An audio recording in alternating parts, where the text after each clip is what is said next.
Hi everyone and welcome to today's video. Today I'll be exploring the next big Mass Effect game currently in pre-production by BioWare. Although the team are hard at work on the next Dragon Age game, Mass Effect is on the horizon. And with the recent news regarding the game coming out, and from BioWare specifically as a studio themselves, let's discuss what's going to happen for the next Mass Effect game. Now, for simplicity's sake for this video, I'll be calling this new game in the Mass Effect series Mass Effect 5, as it's the fifth mainline game in the series. But as of writing this video, we simply don't know the official title for the next game. I've heard people call it Mass Effect 4, Andromeda 2, the next Mass Effect game. I've heard all sorts, so just for this video, I'm going to be calling it Mass Effect 5. So back on N7 Day of this year, 2023, we got a brand new short CGI teaser trailer teasing a brand new protagonist, a brand new character, a new N7 handgun, some new N7 armour, a new planet with loads of teasers throughout the trailer, a new piece of artwork which was really cool and had loads of Easter eggs as well as confirmations, as well as possible teasers for Andromeda returning, as well as the time setting of the next game.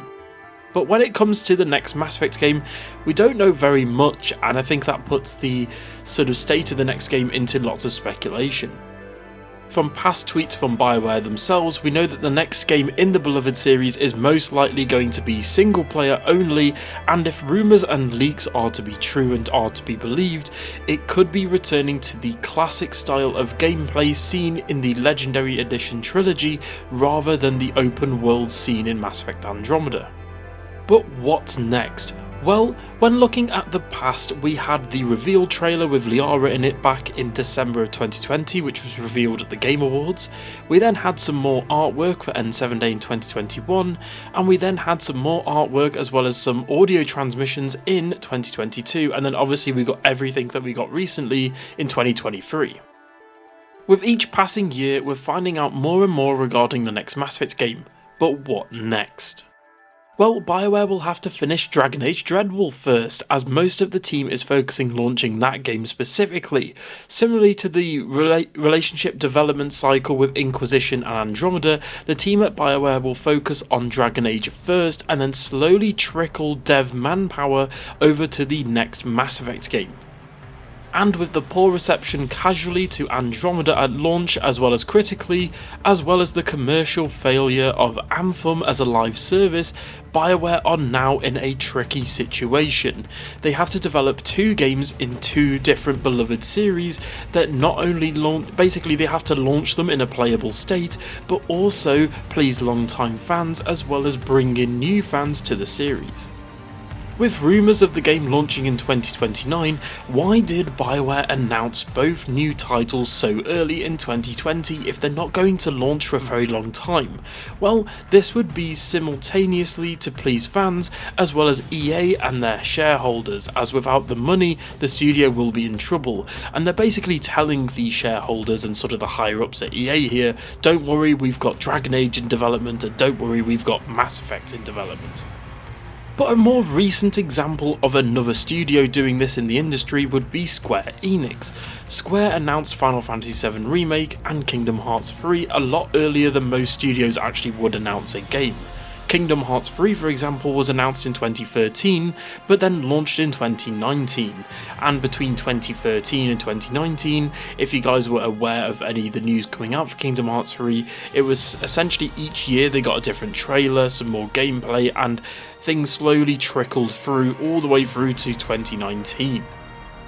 Final Fantasy VII Remake was then announced in 2015 and released in 2020.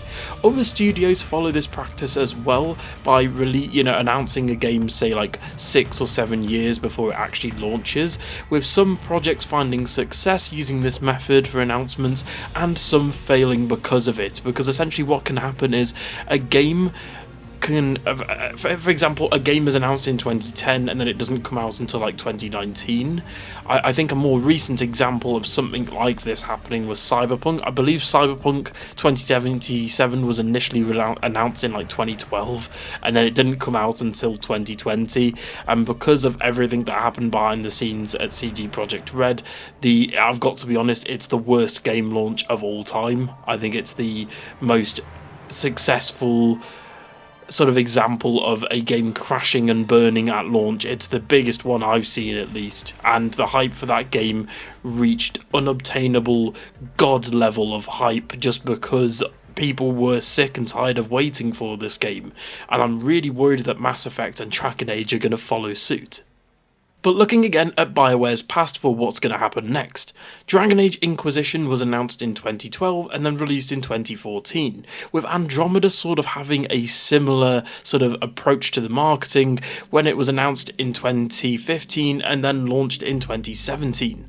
Anthem was also announced in 2017 and then came out in 2019 and then unfortunately died as a live service pretty sort of soon afterwards in 2020. So we can't really use these as examples because if you look at the new Mass Effect game, it was announced in 2020, it's now coming to the end of 2023, and we still don't know much about the game.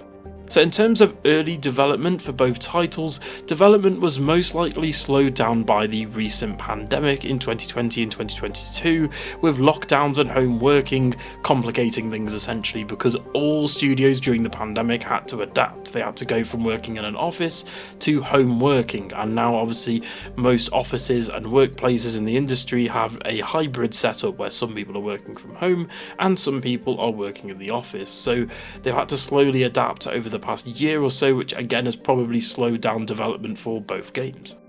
So what next? Well, if you go onto my channel, you'll find a playlist for all of the updates we've had officially and unofficially from BioWare, as well as rumours and leaks.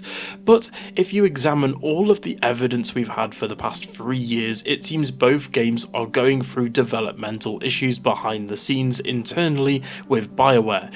BioWare even had big layoffs as a studio quite recently of this year, as well as massive restructuring with their former MMORPG from Star Wars. Basically, the team from Star Wars had to move over to Dragon Age and Mass Effect, so that's probably complicated things even further.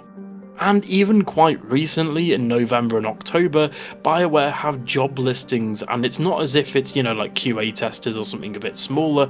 These are like senior titles, like team leaders and things like that, managerial roles. So obviously BioWare are cooking something behind the scenes, and they've had massive team restructurings, which again are probably going to delay both games even further. In terms of news, the future's really clearly uncertain for both Dragon Age and Mass Effect. Dragon Age Day is coming in 3 days, December 4th, which is basically Dragon Age's version of N7 Day, and we'll probably get some updates and news on Dragon Age Dreadwolf very soon in the next few days.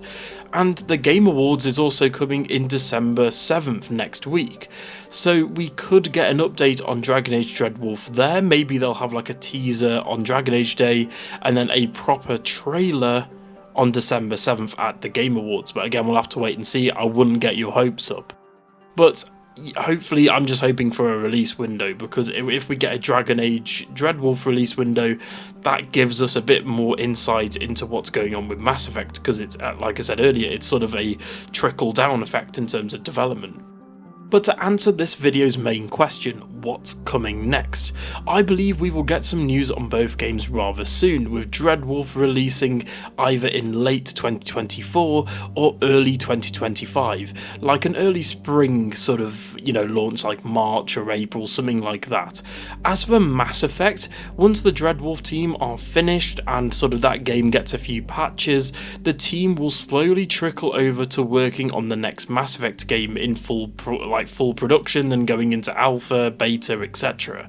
So personally, I think the next Mass Effect game will be coming out late 2026 or early 2027, with slow updates up until 2025, where we will get more substantial updates like gameplay trailers, teasers, and actual gameplay demos in 2026, 2027, but again we'll have to wait and see.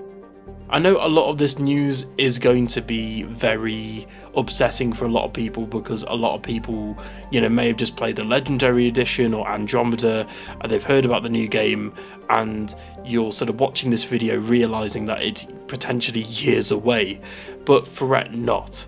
Hopefully BioWare will deliver a game that is worthy of being a sequel.